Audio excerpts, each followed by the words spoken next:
감사합니다. 우리 하나님은 나의 선한 목자이시다. 그래서 양은 목자를 잘 만나야 되고요. 우리는 하나님을 잘 만나야 되고.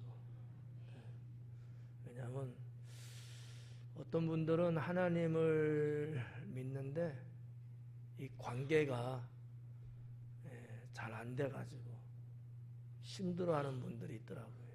그래서 하나님은 뭐 누구에게나 다 똑같은 하나님이시죠.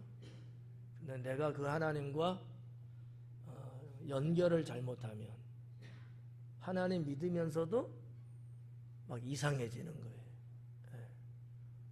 겉돌고 또 헛발 디디고 그러면서 야, 똑같이 하나님 믿는데 왜 이렇게 나는 힘들지? 이러는 거죠. 사실 하나님을 믿으면서 힘든 일이 그러면 없냐? 있어도 힘들다고 여겨지지가 않는 거죠. 이 관계가 괜찮으면. 근데 하나님과 나와의 관계가 이게 연결이 잘 안 돼 있으면 하나님께로부터 영적인 것을 공급을 못 받으니까 힘든 거예요. 여러분 지금 숨 쉬는데 어떻게 좀 힘드셔요? 아니면 괜찮아요? 다행이다. 근데 숨 쉬는 게 힘들다고 한번 생각하면 어떨 것 같아요? 진땀이 막 나고 어찌할 바를 막 모르게 되잖아요.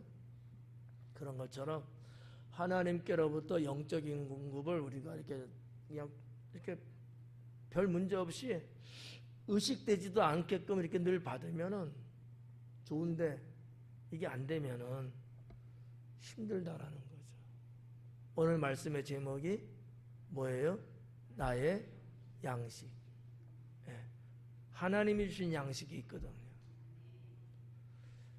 우리 엄마가 주는 양식도 있고 하나님이 주시는 양식도 있는데 이 양식 공급이 이게 안 되면 내가 공급은 주시는 것 같은데 내가 이 양식을 먹지 못하고 이거를 소화를 못 시키고 그 양식대로 내가 살지 못하면은 하나님 믿는다는 옷은 입었는데 하나님 믿는 자의 삶을 못 살아요. 그러면 뭐 세상 사람 볼 때도 은혜도 안 되고 나는 나대로 하나님 믿는 게 재미도 없고 도대체 내가 뭘 하고 있나 이런 생각이 자꾸 들고 말이지. 힘들거든요. 오늘 이제 나의 양식이라는 제목을 갖고 강의를 하게 될 텐데 여러분들이 말씀을 잘 들으시고 나중에 예배 끝나면 양식 참 맛있게 먹었다 그럴 수 있는지 없는지.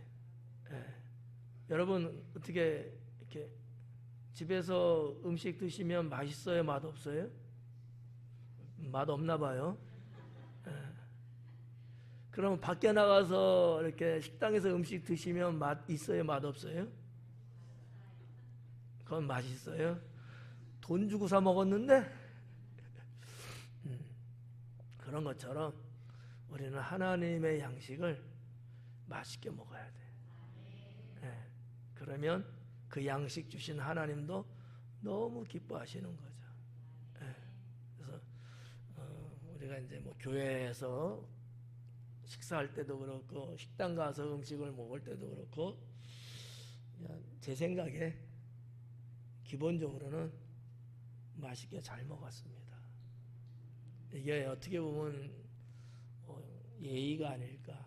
안 해도 상관은 없는데 식당 가갖고 뭐 내 돈 주고 내가 먹었으니까 안 해도 되는데 그래도 이 말 한마디 딱 하면 그 주방에서 일하시는 분들 또 이렇게 음식을 파는 분들 얼마나 이 기분이 좋고 보람이 있겠는가라는 거지. 그래서 잘 먹었습니다. 잘 먹지 못했어. 그래도 잘 먹었습니다.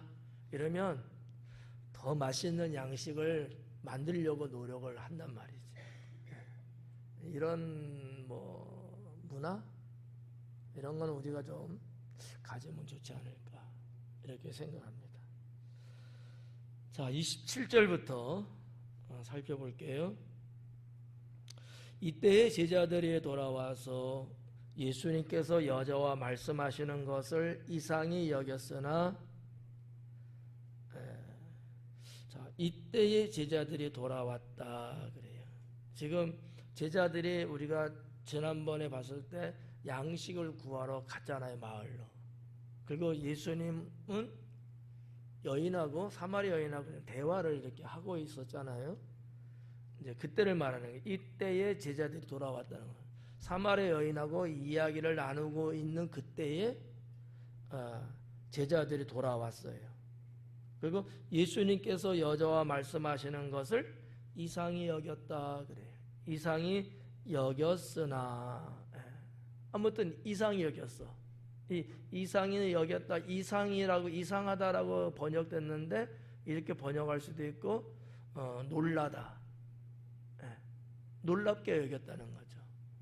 그러니까 그렇게 번역해도 되는데 이해할 수 없는 거예요, 제자들이. 우리 선생님이 이 사마리 여자하고 지금 계속 이야기를 하고 있어? 이게 유대인 남자로서는 이해가 안 가는 문제예요.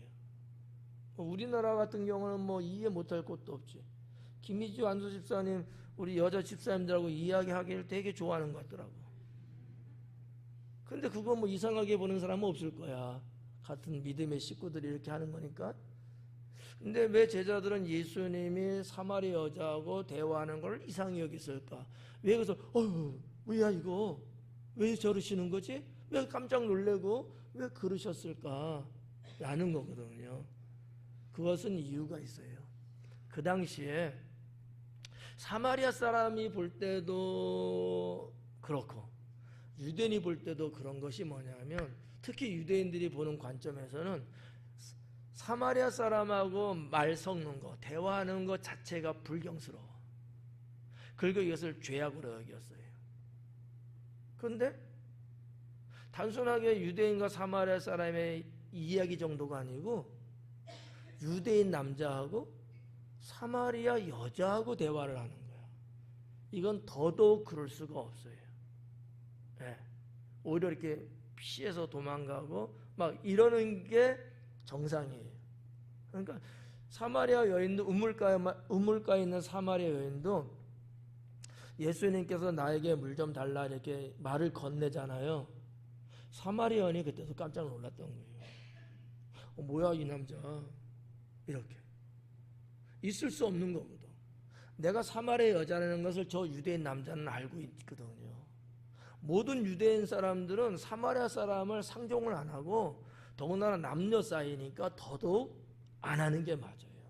그래서 사마리아 여인도 당연히 그럴 거라고 생각한 거야. 그냥 자기가 왔으면은 그냥 자기가 물 어떻게 먹고 가든지 뭐 이러는 게 맞거든요. 근데 그게 아니고 나에게 물 좀 달라 하니까 사마리아 여인이 깜짝 놀랄 수밖에 없었거든요. 근데 지금 여기 27절에 와갖고는 제자들이 볼 때 놀란 거예요. 야, 우리 선생님 제정신이야 지금? 우리 선생님 지금 도대체 뭐 하시는 거야 이거?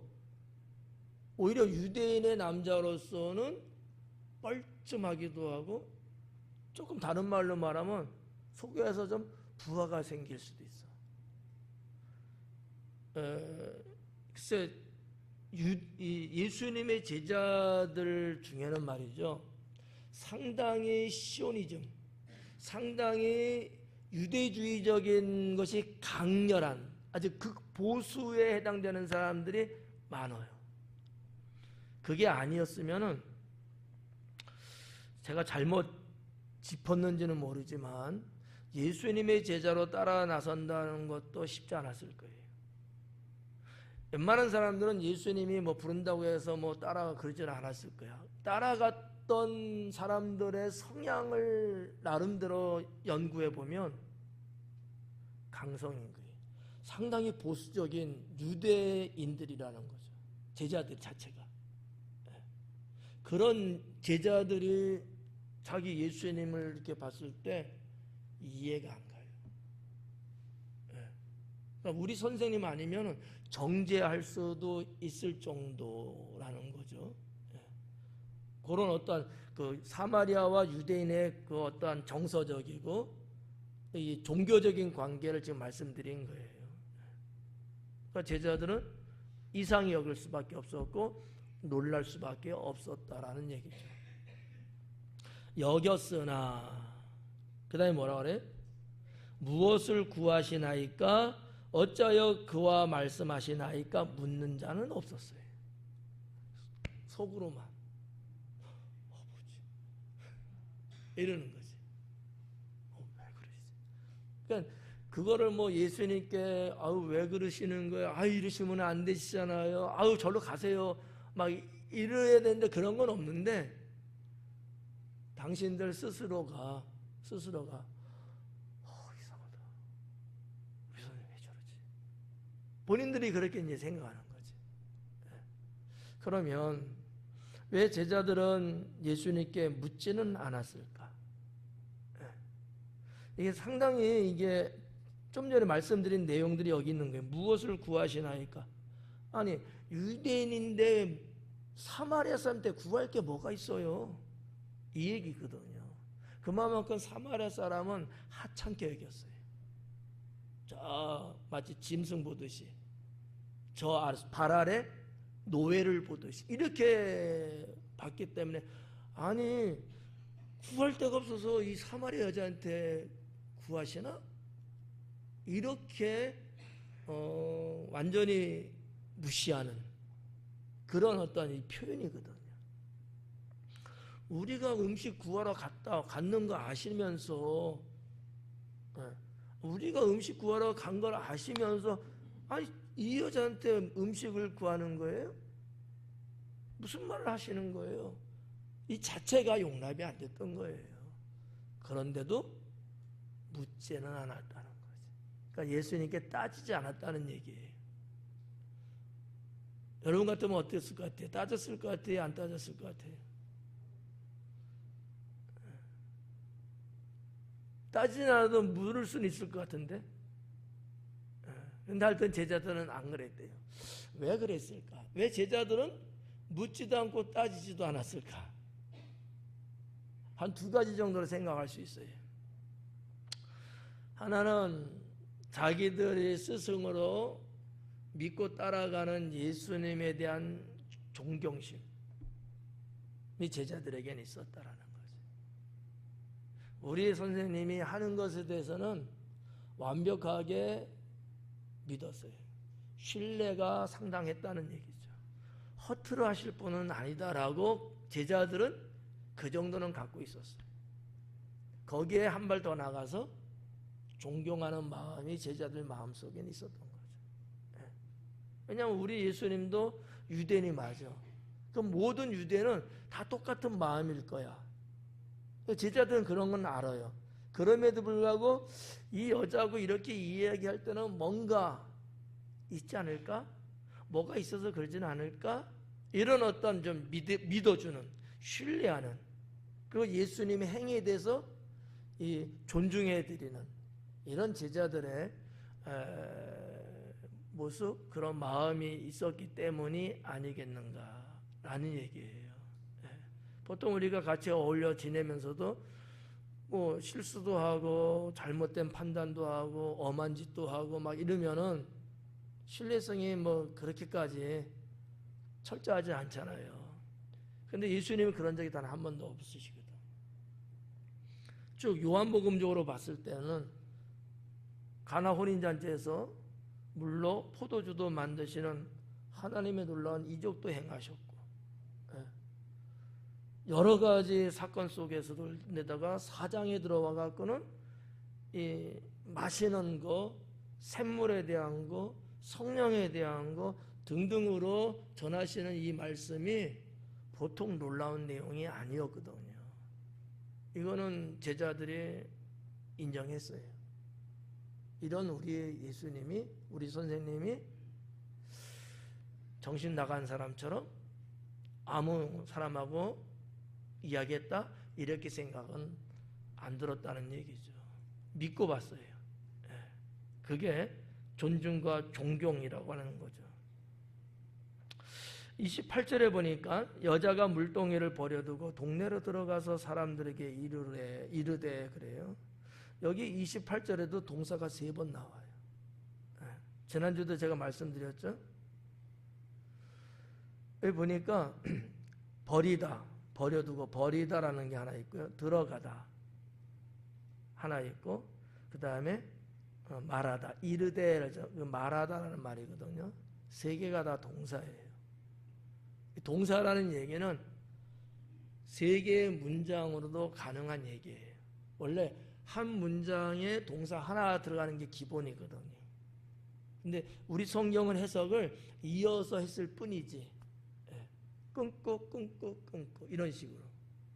어느 나라든지 문장의 구조가 이제 그렇게 돼 있는데, 뭐 중요한 건 아니고, 동사가 들어갔다는 게 중요하다라는 거예요. 동사가 들어갔다는 게 강조하고 있는 거거든요. 자, 보면 버려두고 그래요. 버려뒀다. 물동이를 버려둔 거예요. 이 버려두고라는 이 단어가 아피엠이라는 단어로 되어 있는데, 아피엠이라는 단어인데, 이게 어느 때도 써졌냐면 예수님의 제자들이 예수님께서 나를 따르라 했을 때 자기 가족, 자기의 직업, 업으로서의 또 배나 도구도 이런 게 있었잖아요. 그물을 깁고 있고 막 이렇게 일하고 있었단 말이죠. 그 모든 것을 다 버려두고 떠났거든. 똑같은 단어예요. 그러니까 예수님의 제자들이 예수님 나를 따르라 했을 때 전혀 그 지금까지 평생을 같이 살아온 그런 어떤 물건이나 가정이나 이런 것에 대해서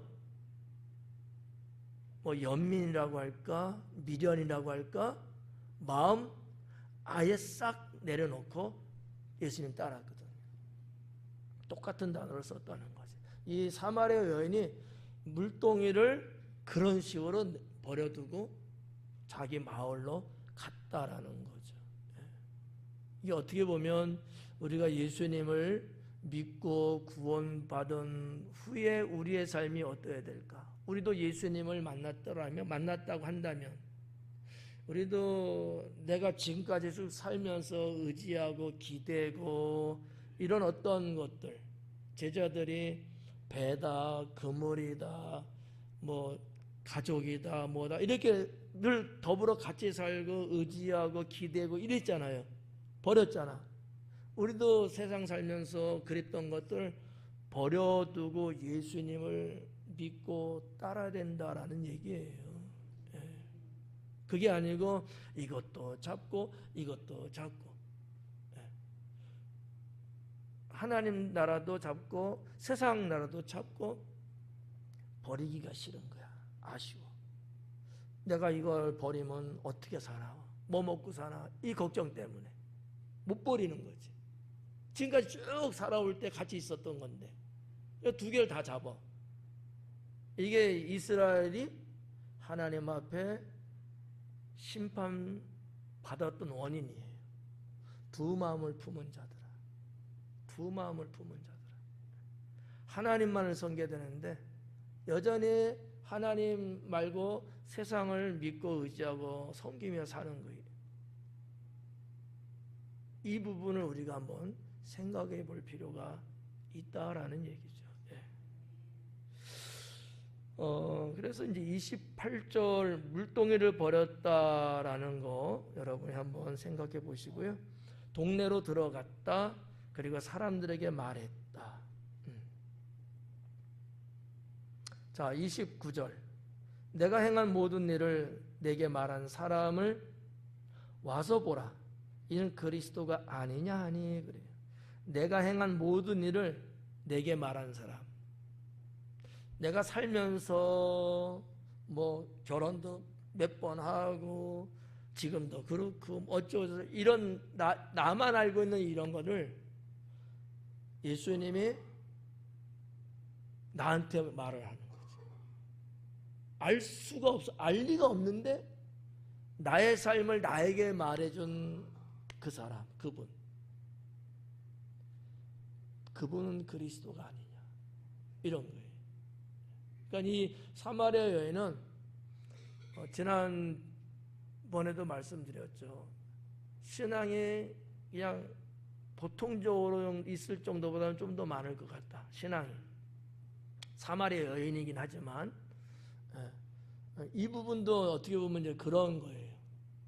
평범한 일반적인 여인이 아니고 신앙의 관점이 있는 여인.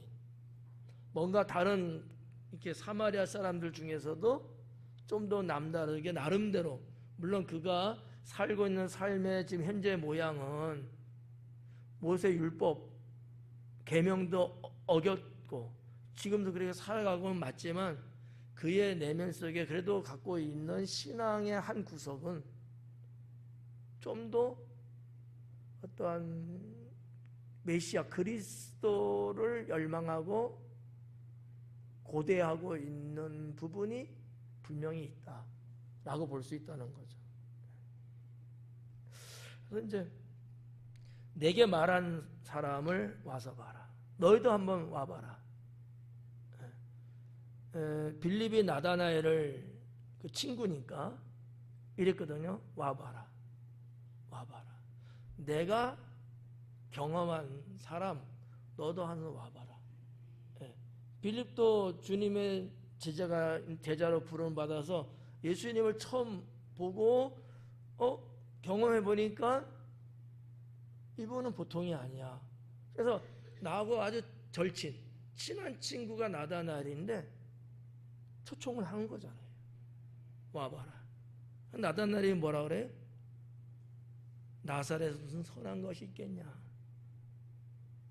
이게 시덥지 않게 생각했어요. 가보나 말하지 뭐 뻔하지 뭐 이렇게 생각할 정도로 그랬어요. 그렇지만 실제적으로 나다나엘은 경건한 사람이라 예수님이 인정한 사람 그 정도 되거든요. 무화과 나무 밑에서 예를 들어서 그는 기도하고 말씀을 생각하고 이 정도로 평소에도 경건한 삶을 사는 사람임에도 불구하고 에이 무슨 나사렛에서 선한 게 나겠어. 아이 말하지 마냐. 너나 가. 이럴 정도인데 와보라고 청하니까 못 이긴 척 어떻게 보면. 친구가 하도 그러니까. 야 내가 만나본 사람은 보통 분이 아니야. 너도 한번 봐봐. 그러니까 나다나엘이 와서 봤는데 저를 어떻게 알았습니까? 나다나엘아. 저를 어떻게 알았습니까? 네가 무화과 나무 있을 때 난 보았다. 그 거리가 이렇게 저와 여러분 보이는 이 거리가 아니에요. 여기서 나다나엘이 나자빠진 거지. 아 이분은 보통이 아니야. 사마리아 여인이 말했던 것처럼 선지자구나 이렇게 생각한 것처럼 나다나엘도 아마 그랬을 거예요. 그러니까 여기 지금 와서 봐라. 이 사마리아 여인의 이 초청은 빌립을 연상케 만드는 내용이고요. 같은 동족도 천시 여기는 여자였는데 그럼에도 불구하고 자기 동네 들어가서 말을 할 때는 얼마나 큰 용기가 있었겠는가. 얼마나 왜? 그 말했다가 개무시당하고 너 미친 거 아니야? 뭐 이렇게 소리 들을 수도 있거든요. 근데 너무나 이 여인이 느꼈던 것은 큰 거야. 그러니까 이야기한 거죠. 와서 보세요. 그분이 그리스도가 아니겠습니까? 라고 소개할 만큼 말이죠. 쉽지 않거든요. 그분이 그리스도가 아니겠습니까? 그러면 한번 생각해 봐요. 사마리아 사람이 사마리아 사람한테 이야기하는 거예요. 근데 와서 보라는 것까지는 일반적인 말이야. 그럴 수 있어. 근데 그리스도가 아니겠습니까? 라는 거. 그리스도라는 메시아를 이야기하고 있는 거예요. 이게 아주 중요한 거거든. 그러면 사마리아 사람도 메시아를 기다리고 있었다라는 얘기예요. 유대인만 메시아를 기다린 게 아니라 어떻게 어렵지 않죠? 사마리아 사람들도 메시아를 기다리고 있었다라는 게 검증이 되고 있는 내용이에요. 이게 지금 더군다나 사마리아 여자가 이야기했을 때 동네 사람들이 아마 여인들만 왔겠어요? 아니에요. 남녀 불문하고 다 우르르 갔을 거란 말이지. 근데 자기들이 볼 때도 저 여자는 뭐 헷가닥한 여자, 뭐 잘못된 여자, 미친 여자, 뭐 못돼 먹은 여자, 어쩐 여자, 막 이렇게 알고 있는 여자가 하는 얘기야. 여러분 같으면 그 말 고지 곧들어 들을 수 있겠어요? 그런 여자가 하는 얘기인데 그냥 무시하고 알았어요. 예, 알았어요. 그리고 안 갈 수도 있잖아. 근데 이 마을 사람들은 갔어요, 안 갔어요? 왜 갔어요, 근데? 간 이유가 뭐예요? 자기들도 무시하고 별거 아닌 그런 여자가 하는 얘기인데 그 말 듣고 갔다 이거예요. 왜 갔냐 이거지. 그리스도라는 것 때문에 간 거예요. 선지자를 보러 가자 그러면 안 갔을 수도 있어요. 지난주에 말씀드렸잖아요. 사마리아 오경만 믿는 사마리아 사람들이에요. 모세 오경만 믿는. 그거를 다른 말로 말하면 사마리아인들이만 오경만 믿기 때문에 사마리아 오경 이렇게도 이제 간헐적으로 이야기하거든요. 그런데 신명기 보니까 모세가 말하기를 나와 같은 자를 하나님이 보낸다는 거야. 이거를 메시아로 그들은 믿고 있어요. 그러니까 사마리아 사람은 지금 자기들이 사는 게 지금 뭐 형편없죠. 지금 이스라엘하고 팔레스타인하고 지금 국제적인 문제가 있잖아요. 전쟁도 막 하고 계속해서 팔레스타인 사람들은 뭐 자기네 뭐 그 테러리스트 하마스 그들로부터도 이용당하고 또 이스라엘에서 또 뭐 폭격가 아닌가 그래서 또 손상을 입고 정말 일반 백성들은 죽을 맛일 거라고요. 얼마나 힘들겠어요. 날마다 폭탄 터지고 막 이러면 옆집 사람도 죽고 내 가족도 때로는 죽기도 하고 뭐 이러는 상황인데 얼마나 여러분 곤욕스럽겠냐고요. 그러니까 지금도 아마 그러지 않을까. 팔레스타인 사람이라고 그들은 아니지만 그들은 아니야. 팔레스타인이 메시아를 기다리고 그런 건 아니에요. 예를 드린 거야 그냥. 사마리아 사람이 그렇게 업신여김을 당하면서 그들의 염원이 뭐겠어요? 메시아예요. 메시아가 우리에게 오면 그리스도가 우리에게 오면 우리가 이후의 이 모든 어려운 상황을 다 회복시키시고 모세가 이스라엘 백성을 애굽에서 인도해서 가나안 땅을 들어가는 것처럼 우리도 그런 이 가나안 땅에 들어가는 이런 어떠한 해방, 자유, 이 축복을 누릴 수 있다는 생각을 사마리아 사람들은 하고 있다라는 얘기거든요. 그러니까 귀가 번쩍 뜨인 거죠. 와서 보라. 그리스도가 아니겠느냐. 이게 여자가 말하는 이 말이 엄청나게 확실성이 있어요. 강하게 말하고 있는 거거든요. 이 문장 자체가 지금. 그러니까 이 사람들이 조금 뭐 하면서도 우르르 몰려가게 된 이유예요. 그리스도라고 말 안 했으면 안 갔을 거다 아마. 그래서 이런 여러 가지 정황을 봤을 때 사마리아 사람들도 그리스도에 대한 고대, 그리스도가 우리에게 올 것이라고 하는 희망, 이것을 가지고 살아가는 사람들이다. 이렇게 보는 거죠. 자, 사마리아 사람 역사적인 이야기 드렸죠? 혼혈된 사마리아 사람도 있을 수 있고요. 혼혈되지 않은 여전히 에브라임과 므낫세 지파의 사람들이 사마리아 사람이 된 거예요. 자기 혈통을 지키면서도 사마리아로 분리돼서 사는 사람도 분명히 있다는 거지. 이분들은 더더욱 메시아를 더 기다릴 수도 있어요. 이게 이제 사마리아 사람들이 갖고 있는 어떠한 정체성, 그들의 어떤 종교, 그들의 문화, 그들의 삶의 모습들, 이런 것들을 연결해서 볼 수 있는 내용이다라고 저는 생각을 합니다. 그래서 이제 그리스도가 아니냐 29절인 거죠. 30절에 그들이 동네에서 나와 예수님께로 오더라. 그들이 동네에서 나와 예수님께로 오더라. 이 오더라라고 하는 단어가 이게 문법으로 보면 계속 오고 있다라는 거로 돼 있어요. 그러니까 이게 한두 명이 온 것 같지는 않아.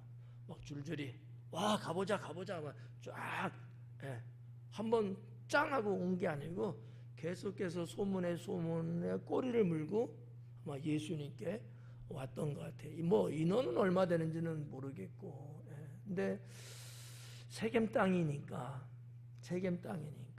그 당시에 세겜 땅은 그 넓은 지역에서도 가장 큰 성이고 도시였거든요. 지금도 그 도시의 사이즈를 그대로 이어오고 더 지금은 크죠. 지금은 더 커요. 그래서 사막지대거든요. 근데 거기에 넓은 도시가 지금도 형성됐어요. 이게 조그마하고 이런 것 같으면요, 시간이 흐르면서, 자 예수님 때하고 지금은 벌써 2000년 지났잖아요. 그러면 사라져버려요.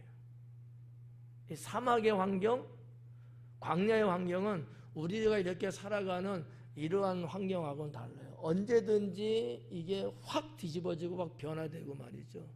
그리고 그들은 또 유목생활들을 많이 하잖아요. 그러니까 여기서 좀 살다가 또 뭐 양이나 염소나 먹을 거리 찾아서 또 가고, 이런 유목민의 삶이기 때문에, 근데도 여전히 있다는 얘기는 견고하게 그 성이 유지되고 있다라는 거죠. 역사를 거슬러 올라가면 야곱 때도 있었던 도시였으니까, 야곱 때도 어마어마하잖아요. 그러면 예수님 때보다도 더 1000년을 거슬러 올라가야 돼요. 1000년이 뭐야? 2000년 올라가야지. 2000년. 그럼 아주 고대 도시였다는 거거든요. 쭉 야곱이 있기 전부터 있었어요. 고고학적으로 보면 유물을 이렇게 발굴하고 그런 거 보면은 그 이전부터 있었어요. 상당히 오래된 도시였다는 거죠. 자, 31절에 그 사이에 제자들이 청하여 이르되 납비여 잡수소서. 그 사이에 그래. 그 사이라는 얘기는 무슨 얘기냐면, 제자들의 양식을 구하러 사마리아 여자가 동네로 가고 사람들이 예수님께로 오는 그 시간적인 얘기를 하고 있는 거예요. 내가 만난 예수님 동네 사람들에 알리기 위해서 갔잖아요. 자리를 떠났잖아. 그리고 동네 사람들이 왔잖아요. 그 사이에 이제 하는 얘기예요. 제자들이 예수님한테 좀 잡수십시오. 좀 드십시오. 왜냐하면 이제 시장하는 걸 아니까. 그래서 그 사이라는 것은 시간적 단어다, 이렇게 볼 수 있어요. 제자들이 청하여 이르되 납비여 잡수소서. 32절에 보니까 이르시되 내게는 너희가 알지 못하는 먹을 양식이 있느니라. 제자들이 선생님 좀 드셔야죠, 이렇게 말하니까 제자들이 구해온 양식을 받아서 드시면 얼마나 좋았겠어요. 근데 그러려고 하지는 않으시고 나는 먹을 양식이 따로 있다, 이러는 거예요. 그러면 우리가 가는데 말렸어야지. 그러니까 예수님의 말씀과 제자들의 말은 서로가 차원이 달라요. 제자들은 크로노스로 이야기하는 거야. 이 크로노스가 뭐냐면 우리가 이렇게 보는 시간을 말하는 거예요. 시간을 이야기하는 거거든요. 근데 예수님은 카이로스로 말하는 거예요. 사건으로. 영적인과 육적인 거의 차이점이라고 할까? 이런 식으로. 서로 대화가 안 맞는 내용들이에요. 내게는 너희가 알지 못하는 먹을 양식이 있다. 그러니까 예수님은 영적으로 말씀한 거죠. 그 먹을 양식이 뭘까? 이제 우리가 예수님이 시험 받을 때도 사탄에게 시험 받을 때도 양식을 언급도 하셨고 또 여러 군데서 언급하셨습니다만, 그래서 이제 우리가 이제 성경적으로 볼 때 이 영적인 양식은 뭐예요? 하나님 말씀이잖아. 근데 오늘 여기 본문 요한복음 4장에서는 그게 아닌 거예요. 그럼 뭐지? 그게 34절에 나와요.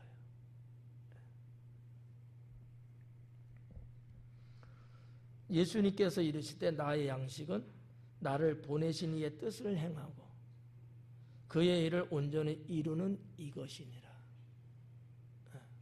그러니까 영의 양식은 당연히 하나님 말씀이죠. 떡으로 살 것이 아니요 하나님의 입에서 나오는 말씀으로 살 거다. 맞죠. 그러니까 성경 전체적으로 보면 맞는 얘기인데 여기에서 예수님이 하신 이 말씀의 양식은 그게 아닌 거예요. 나의 양식입니다. 우리 모두의 양식을 말하는 게 아니고 예수님 메시아로서의 양식을 말하는 거지. 양식이라는 얘기를 하니까 사람들은 대부분 다 먹는 거 음식을 생각하잖아요. 그 개념이 아닌 거예요. 근데 사실 그래도 단어는 먹는 양식을 말하고 있어. 여기는 그냥 양식이라고 번역됐습니다만 먹고 마시는 것을 말하는 단어를 썼거든요. 내가 먹고 마시는 건 따로 있어. 이런 거지.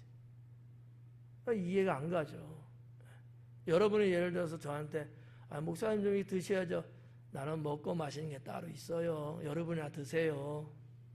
이러는 것 같은 거야. 나는 하나님 말씀을 읽고 나는 기도하고 주님이시는 영적인 감동이나 능력을 나는 먹고 사는 사람이야. 이렇게 말하는 거하고 어떻게 보면 비슷한 의미예요. 전혀 생각의 차원이 달랐던 거죠. 그래서 우리가 일반적으로 그냥 말씀 이렇게 볼 수 있는데 예수님이 하신 말씀으로 놓고 봤을 때는 제가 볼 때는 구원 사역이다. 그게 예수님이 말하는 양식이다라는 거지. 구원 사역, 영혼을 구원하는 그게 예수님 메시아로서의 양식은 바로 그것이다라는 얘기죠.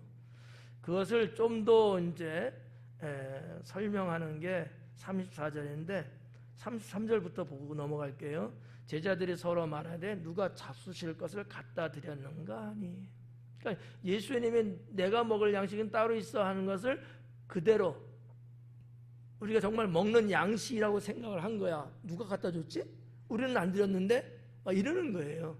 그러니까 예수님의 말과 제자들의 생각은 서로가 안 맞는 거지. 육적인 거와 영적인 차이인 거죠. 34절에 예수님께서 이르시되 나의 양식은 나를 보내는 이의 뜻을 행하고 그의 일을 온전히 이루는 거다. 그러면 이게 도대체 뭐를 말하는 거냐? 죄인을 구원하는 거예요. 이게 나를 보내신 이의 뜻이에요. 하나님의 나의 아버지 하나님의 뜻이 뭐냐? 죄인을 구원시키는 거다 라는 거죠. 그리고 더 나아가서 그의 일을 온전히 이루는 이것, 그건 또 뭐냐? 신학적인 얘기예요. 어렵지는 않아. 대속적. 잘 들어야 돼. 그 대신 예수님이 죽으시고 부활하셨잖아요. 근데 이렇게만 말하면 안 돼요. 예수님이 십자가에 달려 죽으시고 무덤에서 부활하셨는데 이거는 대속하기 위해서 하신 거예요. 죄인을 구원하기 위해서 대신 죽으신 대속의 죽음이고, 그와 같은 이들이 예수님 믿고 영생할 수 있게 하기 위한 대속의 부활이에요. 신학적인 표현인데 어렵지는 않은 얘기야. 그냥 예수님이 죽으시고 부활하셔서 이렇게 보면 틀려요. 그분이 왜 십자가 달려 죽으셨느냐, 왜 부활하셨느냐, 이거는 죄인을 구원하기 위해서 그러신 것이다, 이렇게까지 봐야 된다는 거지. 아셨죠? 그렇지 않으면 예수님의 죽으심은 그냥 죽으신 거예요. 예. 그냥 자기 신앙 지키고 뭐 어쩌고 일반 성도들이 순교하듯이 그래서 죽은 정도밖에 안 돼요. 근데 예수님의 죽으심은 그게 아니거든요. 죄인을 구원하기 위해서 죽으신 대속적인 죽으심이에요. 예. 이게 다르다라는 거예요. 그걸 예수님은 두 가지죠. 죄인을 구원하는 거, 예. 죄인을 구원하기 위해서 그게 하나님의 뜻이니까. 그리고 온전히 이루는 게 뭐예요? 내가 십자가에 달려 죽고 부활하는 것에 갔을 때 온전한 거예요. 그래서 예수님이 십자가상에서 그런 말 하잖아요. 내가 다 이루었도다. 하나님의 뜻이 분명히 있어서 내가 그거 했는데 그 뜻을 다 이루었다는 얘기예요. 이게 이제 예수님의 양식. 요한복음 4장에서만 볼 수 있는 내용이에요. 다른 데서는 볼 수 없고요. 다른 데서 해석은 하면 틀릴 수 있어요.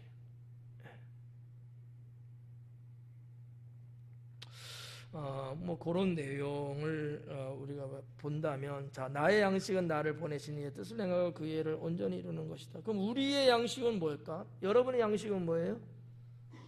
햄버거? 피자? 여러분의 양식은 뭐가 돼야 될까? 말에도 틀리고요. 예수님이 하신 말씀 한번 생각해 봐요. 너희는 먼저 그의 나라와 그의 의를 구하라. 그게 구원받은 성도의 양식입니다. 하나님 나라를 구하고 하나님의 의를 이루는 거예요.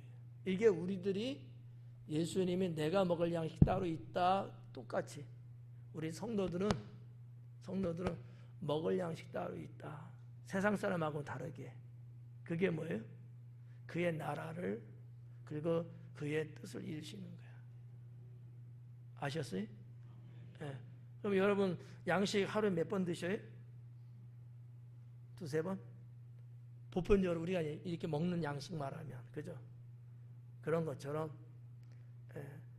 하나님 나라, 하나님의 의를 이루는 거, 우리가 일상생활 속에서 언제나 그 의식, 그 신앙 갖고 살아야 된다는 얘기죠. 이것을 성경 다른 곳에서는 옷을 입다라는 걸로 표현해요. 옷을 입는 거로. 늘 옷 입고 우리가 살잖아. 날마다 우리의 일상 삶 속에서 하나님의 나라를 위해서, 하나님의 의를 이루기 위해서 살아가야 된다라는 얘기지. 그러지 않으면 우리가 지금 이렇게 곱디 곱게 살아갈 이유가 없어요. 아무런 유익이 없어. 세상에서 뭐 이렇게 오래 살고 뭐 필요가 없어. 빨리 저 좋은 천국에 가는 게 최고야. 그런데 여러분 죽지 않고 살고 계시잖아. 뭐 때문에? 하나님 나라와 의를 이루기 위해서. 아멘. 그거 아니면 소용없어요. 뭐로 여러분 살면 살수록 죄 많이 짓는데, 그렇잖아. 괜히 미워하고, 괜히 서러워하고, 괜히 누구 한마디 입방아 찌고, 그렇잖아요. 내가 주님 주신 믿음 갖고 세상을 내가 지금도 살아가는 이유는 하나님 나라와 그 의를 이루기 위해서 살아가는 것이, 이게 성도의 삶이다라는 얘기죠. 자, 그렇게 보시고요. 34절까지가 어떻게 보면 한 단락이에요. 그리고 35절부터 37절까지가 내용이 조금 달라요. 요 35절부터 37절까지는 사마리아의 구원에 대해서 집중해서 말씀하고 계세요. 제가 해석할 땐 그래요. 뭐 다른 분들은 모르겠고, 뭐 여러분들이 뭐 어떤 누구의 뭐 주석을 보고 그럴 리는 없겠지만, 보시면은 오늘 강의 듣는 내용하고 조금 틀릴 수 있어요. 여러분들의 여러 사람들의 그 훌륭하신 분들의 주석도 보고 제가 쭉 봤는데요. 조금 저하고는 좀 달라요. 그분들은 성경 전체에서 답을 찾으려고들 해석들을 많이 하셨어요. 저는 그게 아니고 그럴 수도 있지만 이 사마리아라고 하는 이 상황에서 주님이 하신 말씀이라고 저는 보는 거예요. 그러다 보니까 해석이 조금 다를 수 있어요. 누가 맞는지는 몰라. 뭐 이럴 수도 있고 저럴 수 있어요. 왜냐하면 예수님이 여기 대해서 어떠한 뭐 이렇게 답을 쓰신 건 아니니까. 그래서 먼저 여러분에게 말씀을 드리는 거예요. 한번 볼까요? 35절에 너희는 넉 달이 지나야 추수할 때가 이르겠다 하지 아니하겠느냐 아니하느냐 그러나 나는 너희에게 이르노니 너희 눈을 들어 밭을 보라 휘어져 추수하게 되었도다. 상당히 지금 말씀의 내용이 지금 확 바뀌었어요. 그죠? 34절까지는 뭐 양식 구하러 갔다 오고 사람들한테 와봐라 그리스도가 아니냐 그래서 사람들이 왔고 제자들에게 뭐 나의 양식은 이거다 이런 식으로 갔는데 35절에 들어와서는 우리 예수님 좀 생뚱맞게 너는 넉 달이 지나야 추수할 때가 이르겠다 하지 않겠느냐? 이게 도대체 무슨 얘기야? 이렇게 볼 수 있는 거거든요. 저는 이와 같은 부분들을 사마리아의 구원이라는 측면에서 저는 해석하고 싶다는 거죠. 넉 달이 지나야 추수할 때가 이르게 이 넉 달이 지나야 추수한다는 얘기는 이런 얘기예요. 팔레스타인이라고 하는 그 지역은요 12달이잖아요. 이거를 6등분으로 나눠서 봐요. 6등분. 농경을 하는데 농사하는데 6단계로 이렇게 나눠서 봐요. 그래서 한 단계가 2달씩이에요. 2달 이런 식으로. 그래서 처음에가 뭐냐면은 파종이에요. 파종이 뭔지 아시죠? 설명해 드려요. 씨를 뿌리는 게 파종이에요. 한자에 씨를 뿌린다. 씨를 심다. 그게 이제 한자로 파종이거든요. 씨파에 뿌릴 종, 뭐 심을 종. 그래갖고 파종은 씨를 뿌리는 거예요. 심든지 뿌리든지 아무튼 뭐 그런 게 이제 농사 시작이죠 이제. 그 다음에가 뭐냐면은 겨울이 오고요. 그 다음에 봄이에요. 넉 달이거든요. 그래서 넉 달이라는 거예요. 요거 지나면은 뭐냐? 수확하는 시기예요. 넉 달이 지난 다음에 걷어들여요. 그러면 이 말씀을 할 때는 시간적으로 언제일까? 지금 달력으로 보면 12월 달 아닐까라는 거죠. 넉 달이 지나고 수확하는 계절이기 때문에 중요한 건 아닌데 하여튼 예수님이 이런 말씀을 언급하셨어요. 이거는 뭐 영적인 부분도 이제 말씀하겠습니다만은 실제적으로 유대인들이 이 농경 사회에 있어서 알고 있는 내용이에요. 넉 달이 지나야 추수할 때가 이르지 않겠느냐. 근데 지금 예수님은 지금 추수할 때라는 얘기예요. 여기 그렇게 썼잖아요. 그러나 나는 너에게 너희 눈을 들어 밭을 보라 휘어져 추수하게 되었도다. 추수할 때 됐잖아. 그러면 이때부터 넉 달을 뒤로 가는 거죠. 자, 그러면 이 말씀이 뭐냐? 아까도 말씀드렸지만 예수님은 지금 사마리아라고 하는 동네에 의도적으로 들어가셨어요.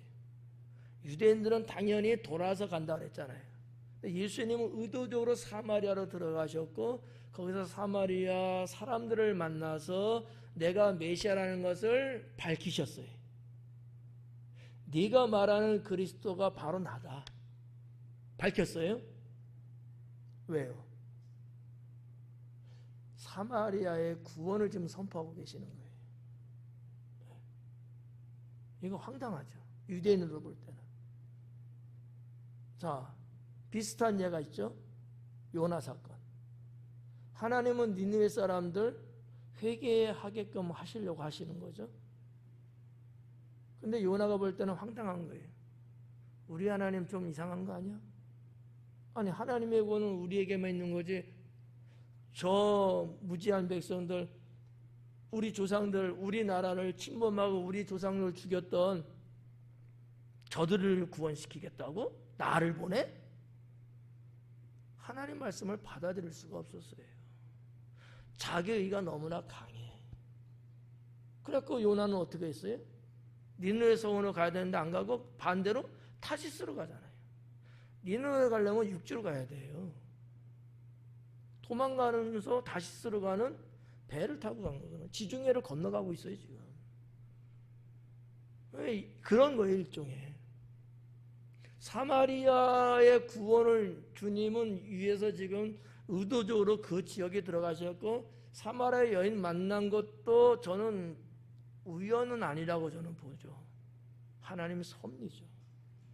그 여인을 통해서 사람들에게 복음이 전달되고 그들이 메시아 나에게 오게끔 만든 거예요. 네. 이게 다 하나님의 섭리예요. 그래서 저는 이것을 사마리아의 구원을 말씀하고 있는 거다라고 저는 해석하고 싶은 거죠.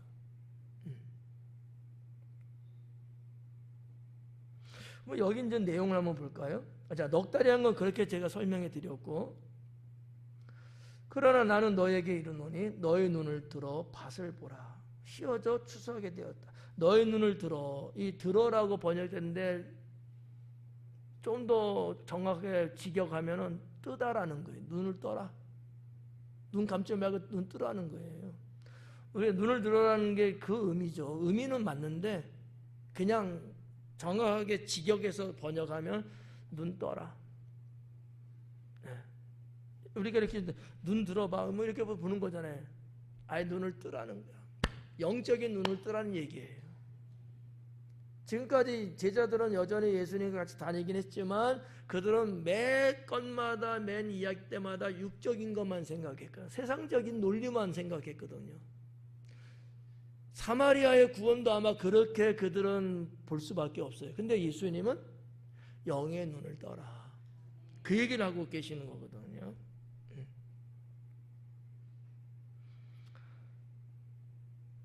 너의 눈을 뜨라. 그리고 밭을 보라. 밭은 어디? 예수님이 진짜 저기 있는 밭을 보라는 거겠어요? 아니잖아. 밭은 세상이에요. 밭 세상이야. 예수님의 씨 뿌린 자의 비유 있었죠. 마태복음, 마가복음, 누가복음은 다 나와요. 씨 뿌린 자의 비유가. 그 밭이 뭐예요? 세상이에요. 세상. 똑같이 여기도 세상을 말하는. 그러면 여기서 말하는 세상은 어디예요?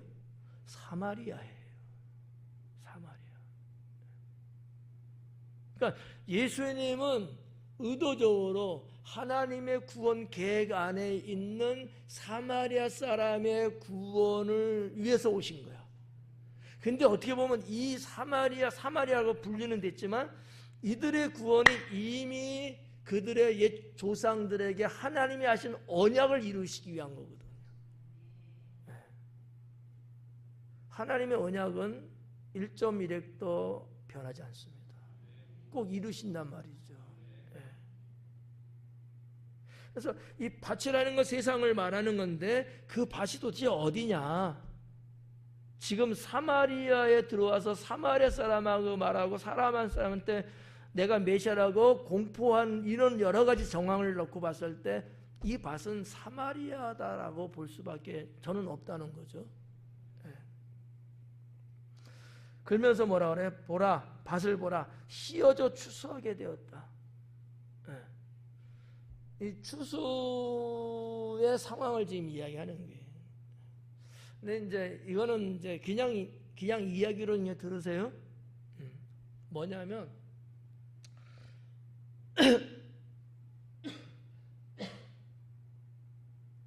예수님께로 사마리아 동네 사람들이 와요. 근데 어떻게 왔을 것 같아요? 그들의 걸음걸이는 이렇게 왔을 것 같아요? 막 이렇게 왔을 것 같아요? 그죠? 다른 박질 정도는 아닐지라도 성급하게 뭔가 그래도 좀 궁금도 하고 도대체 어떤 누구길래 그러는가 하고 왔을 거 아니겠습니까?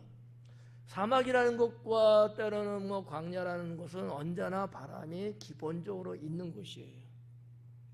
제가 소설 쓰는 거예요 지금. 네.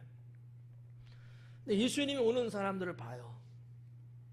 보는데 그 사람들의 이 복장을 이야기하는 거 이제 제가 복장이에요. 옷. 근데 그들은 옷을 입는데 옷에 흰옷들이 있어요. 그게 오면서 바람 일면서 이 옷에 흰 것이 이렇게 자꾸 나붓거리고 것이 보여요. 한두 사람이 아니고 한 수많은 사람들이. 그걸 이야기하고 있다고도 볼 수 있어요. 소설 쓴 거예요, 소설. 그런데 이것이 아니라고 말할 수도 없지 않느냐라는 얘기죠. 예수님이 생뚱맞게 말한 것 같지만 저들이 그리스도라는 이야기를 듣고 온다는 것을 예수님은 아실까요, 모를까요? 알고 계실 거 아니겠어요? 전지하신 하나님이시니까. 메시안 나를 만나러 온다는 얘기는 구원이 이미 놓여 있다는 얘기예요. 추수할 때가 됐다고 본 거야.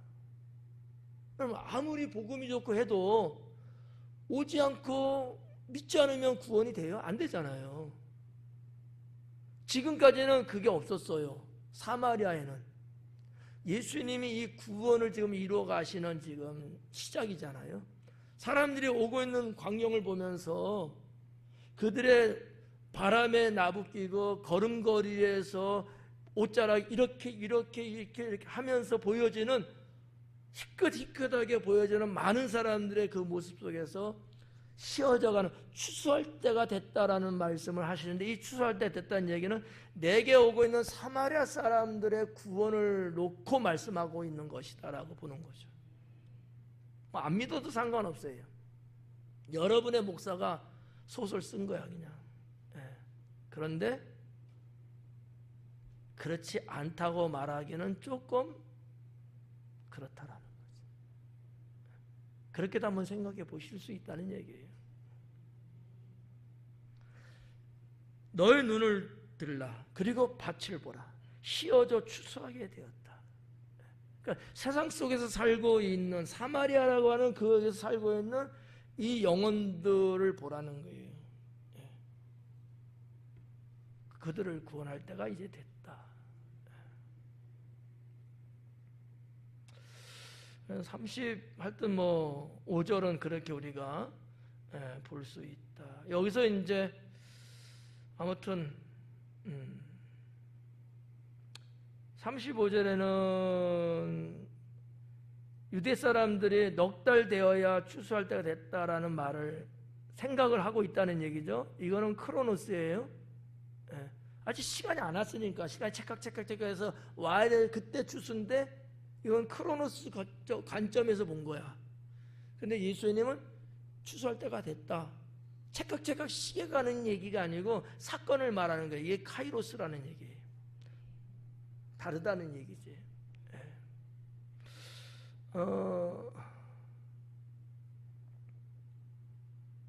하나님께서 여러분을 축복하고 싶어 하셔요. 근데 시간이 좀 필요해. 가야 돼. 체크.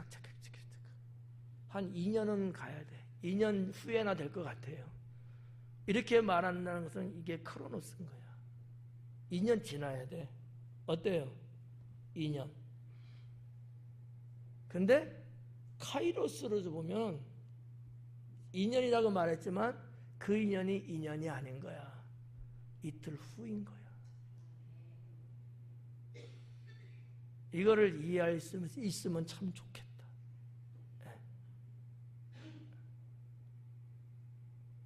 자, 36절 그 정도만 할게요. 거두는 자가 이미 싹도 받고 영생에 이르는 열매를 모으나니 이는 뿌리는 자와 거두는 자가 함께 즐거워하게 하려 함이라. 자, 거두는 자, 뿌리는 자가 나와요. 그죠? 이게 해석하기가 너무 어려운 거예요. 아까 초두에 말씀드린 내용이 학자마다 보는 견해가 달라. 성경 전체에서 볼 때와 이 요한복음 이 사마리아 사건에서 보는 거하고의 해석이 다를 수밖에 이제 없는 내용이거든요. 저도 이걸 갖고 실험을 엄청나게 했어요. 여러 차례 성경 전체도 훑어보고 기도하고 묵상하면서 도대체 이게 무슨 말씀입니까? 하나님 이게 도대체 무슨 말씀입니까? 아마 요 부분만 갖고 제가 기억하기에 한 시간적으로 딱 따지면 한 서너 시간 정도 걸리지 않았을까? 요게 도대체 무슨 말씀이에요? 어떻게 해석을 해야 될까 이것을? 여러분은 5분 안에 다 저는 몇 시간 걸려서 한 건데, 자, 거두는 자가 이미 싹도 받고, 먼저 말씀을 드릴게요. 거두는 자는 누굴까? 보통 여러분은 누구라고 생각하세요? 거두는 자. 예수님? 하나님? 그렇죠. 성경 전체로 보면 맞아요. 요 말씀으로 보면은 아니야. 누굴까 그러면? 제가 말씀드리면 여러분 청심환 드셔야 될 것 같은데, 우왕 청심환. 사마리아 여자예요.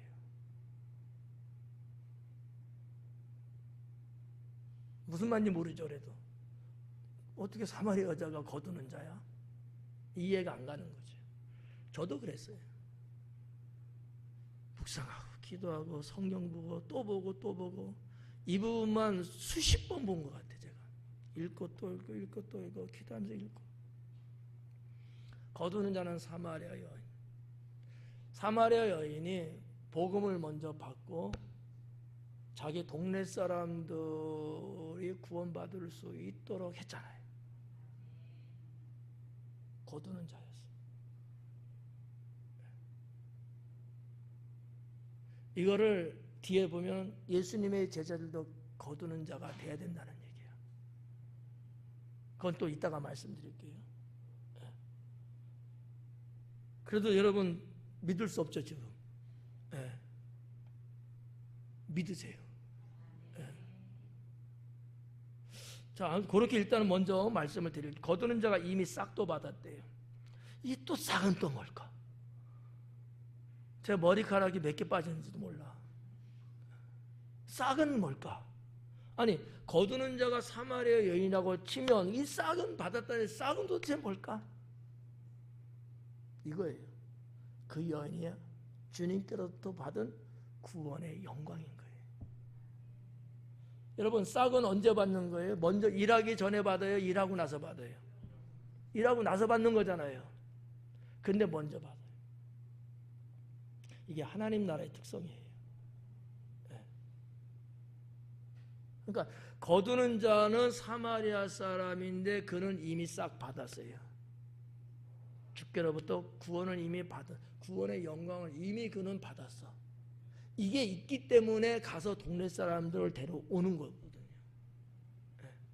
여러분, 구원도 받지 못한 사람이 나가서 복음 전하고 예수님께 데려와요? 아닌 거예요. 그 뒤에 있는 내용을 한번 봐봐요. 영생에 이르는 열매를 모으나니. 열매는 뭘까요? 영혼이에요. 영혼들이에요. 영생에 이르는 열매를 모으나니. 한 여인을 통해서 사마리아 세겜 땅에 살고 있는 사람들을 주께로 데리고 와요. 이는 뿌리는 자와 거두는 자가 함께 즐거워하게 하려 함이라. 뿌리는 자는 누굴까 하면 주님이신 거죠. 여인에게 복음을 뿌렸잖아요. 또 씨 뿌린 자의 비유에서도 보면은 뭐라 그랬냐면 씨 뿌린 자는 인자니라 그래요. 예수님이 나다라는 얘기죠. 그러니까 사마리아라고 하는 이 특성, 이 민족에게 예수님은 구원하시기 위해서 복음을 뿌렸어요. 그리고 여인이 그걸 받아서 자기가 가서 구원받을 영혼들, 열매들을 주께로 데리고 와요. 뿌리는 자와 거두는 자, 주님과 이 거두는 사마리아 여인, 이들이 함께 기뻐하는 거죠. 우리도 마찬가지예요. 우리를 주님이 보내고 우리는 한 영혼 한 영혼 주님께로 인도하고, 그래서 우리도 기쁘고 주님도 기쁘시고. 여러분은 어쨌든 로또보다 더 큰 거 받으신 거예요. 이거 해석이나 가능하겠어요? 어렵죠. 신학을 10여 년을 공부한 저도 이게 도대체, 아무튼 맞는지 틀린지는 몰라요. 제가 해석할 때 그렇다는 얘기예요. 제가 해석할 때. 그래서 복음을 통해서 사마리아 여인은 주님께 받은 그 복음을 통해서 그들을 주님께로 인도하는 거죠. 그래서 이제 그렇게 36절까지 보시면 정리가 될 것 같고요. 37절에 그런즉 한 사람이 심고 다른 사람이 거둔다는 말이 옳도다. 이 얘기는 유대인의 속담에서 온 거예요. 근데 뭐 그런 것도 많잖아요. 사도 바울이 고린도 교회에 편지 보내면서도 아볼로 심고 나는 이런 어떠한 다 자기들의 역할, 내가 모든 걸 다 한 게 아니고, 우리 김 집사님이 여기서 여기까지 하고 이 집사님이 그 다음에 하고 조 집사님이 이만큼 하고 이런 식으로, 그런 것처럼 하나님은 하나님의 뜻과 나라를 이루기 위해서 우리들을 각자 불러가고 쓰셔요. 그런데 우리가 내가 할 목이 따로 있는 거지. 이런 어떤 유대인들의 어떤 속담적인 표현, 심는 사람이 있고 거두는 사람이 있고, 우리도 마찬가지잖아요. 근데 내가 다 하려고 그래. 그러면 실패합니다. 그냥 내 할 도리 거기까지만 건실하게 하는 거예요. 그 다음은 또 다른 사람이 또 더 잘하고, 또 다른 사람이 더 잘하고, 이런 거죠. 37절은 이제 그렇게 보시면 좋을 것 같고요. 마지막 38절은 또 달라요. 내가 너희로 노력하지 아니한 것을 거두러 보니 없노니 다른 사람들은 노력하고 너희는 그들이 노력한 것에 참여하였느니라. 38절은 이제 예수님 제자들에게 하시는 말씀이에요. 자, 내가 너희로 노력하지 않은, 너희는 누구예요? 예수님의 제자들이에요. 근데 노력하지 않았어요. 그죠? 예수님 제자들은 노력하지 않았어요. 주님이 뿌리고 사마리아의 구원을 거둔 것은 사마리아 여인이었어요. 요거를 이제 근간으로 해서 제자들이 너희가 뭘 어떻게 앞으로 할 것이냐를 지금 말씀하고 계신 거예요. 노력하지 아니한 것을 거두러 보내었다라는 거지. 12 제자들이에요. 노력하지 않은 것을 이 제자들은 이제 거둘 일이 남아 있는 거예요. 추수니까. 다른 사람들은 노력했다. 근데 너희는 노력한 것에 참여했다라는 거지. 그러면 여기서 말하는 다른 사람들은 누굴까? 구약의 옛 선지자들, 그리고 세례 요한까지 포함시켜서 그들이 노력했어요. 그들이 구원을 위해서, 추수를 위해서 그들이 노력했어요. 근데 제자인 너희들은 그 노력한 것에 이제 참여해서 너희들이 이제 거두어야 된다. 추수 일꾼을 이야기하고 계신 거예요. 추수 일꾼. 우리는 어때요? 우리도 마찬가지지. 누가 이렇게 뿌려놓고 누가 전도해서 이렇게 해놓고, 그러면 우리는, 나는 또 그거를 바톤을 받아서 나는 또 추수를 하고, 그게 우리들의 또 몫이다라는 얘기지. 대한민국의 선교사님, 서양 선교사님들이 와서 복음 뿌리시고 그랬잖아요. 그래서 우리 한국 교회가 이만큼 지금 성장했잖아요. 후시대 우리들은. 그래서 또 각 나라에 또 복음 전하는 선교를 많이 하고 있잖아요. 그런 개념이라고 보시면 돼요. 그래서 38절은 뭐 마무리를 짓는 내용이지만 실제적으로 보면은 제자들 너희가 할 일이 무엇이냐라는 것을 가르쳐주고 계시다라는 거지. 너희는 참 뿌리지도 않았어. 그렇지만 너희는 그 되어진 것에 지금 참여하고 있어. 뭐 어렵게 들렸는지 모르지만 그 구원의 복음 사역은 저기서부터 시작했는데 지금 진행 중에 있다는 얘기예요. 근데 너희는 여기 지금 있는 거야. 막차 탔어, 막차. 너희가 이제는 추수해야 된다. 추수. 그런 말씀이라고 보시면 될 것 같아요. 기도하겠습니다.